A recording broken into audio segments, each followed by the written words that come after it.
Good morning, YouTube. It's your girl, Miss Honey. Welcome back to the channel, you guys. It is your girl, Miss Honey, here for another daily devotional. Today, we're going to be talking about vulnerability. And our scripture comes from James 4 and 6. The morning version of James 4 and 6 is the NIV translation, and the evening version of James 4 and 6 is the NCV version. James 4 and 6 reads, "He gives us more grace.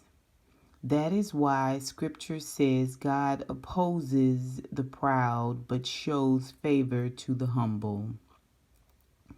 Some of the most substantial and ultimately wonderful changes in our lives come from moments of vulnerability, laying our cards on the table, so to speak, and letting someone else know how much they really mean to us. But vulnerability takes one key ingredient: humility. And humility is not easy. Isn't it sometimes easier for us to pretend that conflict never happened than to face the fact that we made a mistake and wronged another person?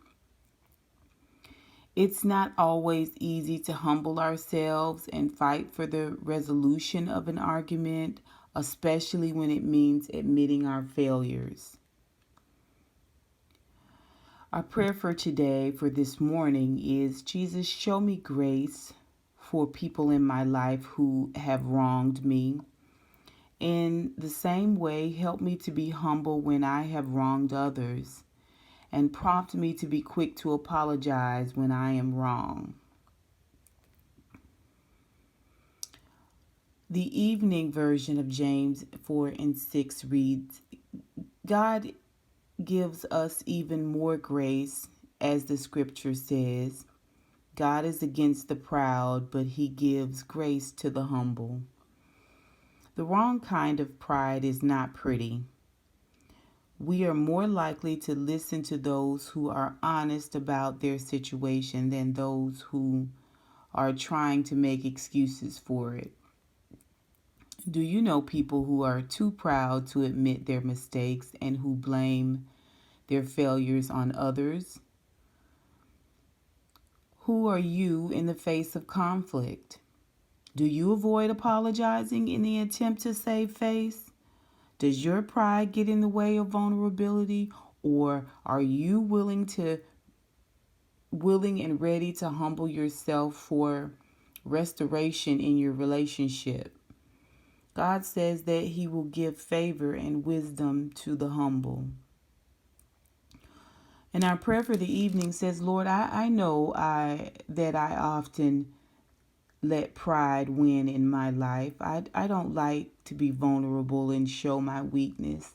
I ask for confidence in the wonderful person that you have made me to be, with a true understanding of my value in you.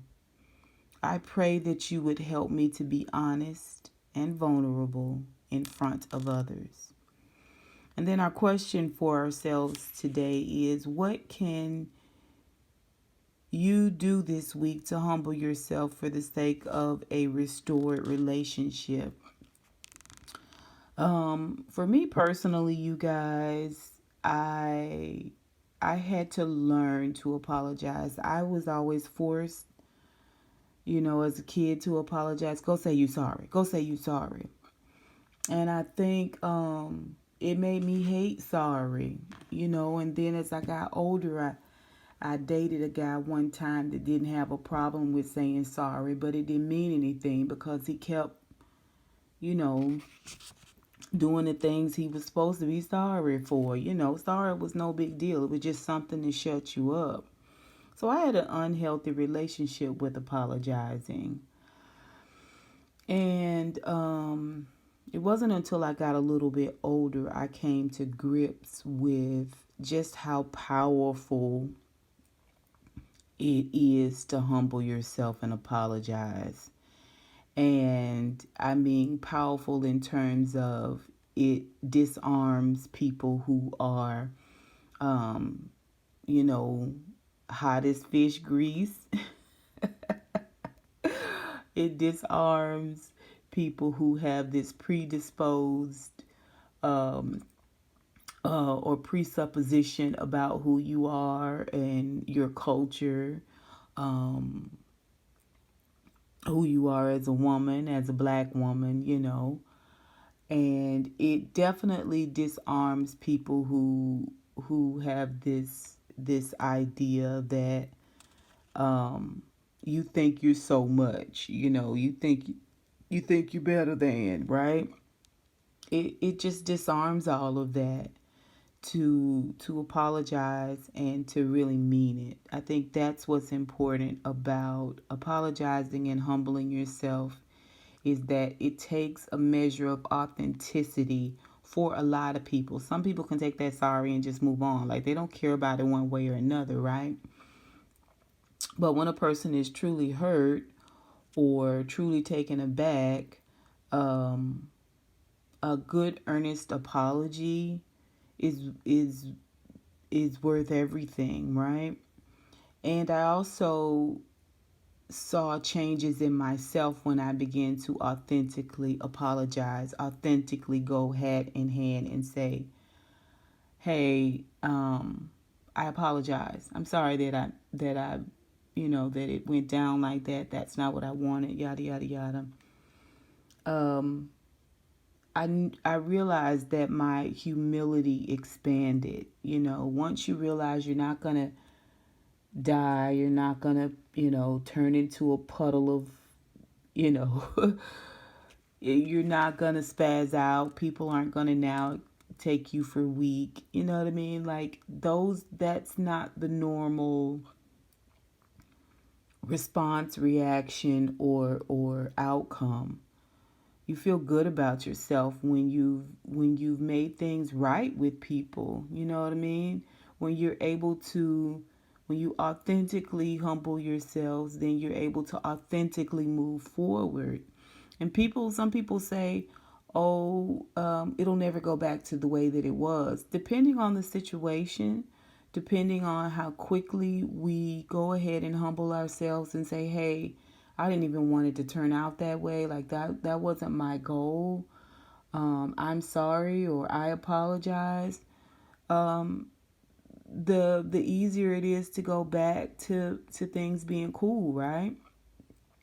And then lastly, what I wanted to say about humbling yourself and apologizing is that um on the humility side, I a lot of times I didn't want to apologize because I felt like I was right.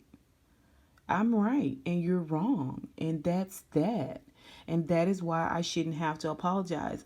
You should have to come to full understanding and grips with the fact that you are wrong and Miss Honey is right, and you can just suck it up and eat it, right? But a lot of times, that what they call that the right fight, a lot of times it's not about you being right. It was about your tone. It's about taking this um step of humility back a couple of paces, right? And saying, "Yeah, I'm right, but for the good of a situation, I will just one, either A, from the giddy up, opt to say nothing. I opt to just keep moving through the conversation. You don't have to quantify everything, right? But then if things do go south and you end up apologizing, you're apologizing for hurting a friend. You're apologizing for allowing a relationship to go south, a relationship that you have value in, or a job, an assignment. It depends on what your how invested you are in the situation. But I have found, for the good of the group, for the good of the team, sometimes for the good of your own soul, you have to put being right aside and just apologize for hurting someone else. Apologize for allowing the devil to take hold in a situation and it going south. You know what I mean? Just eat it, right?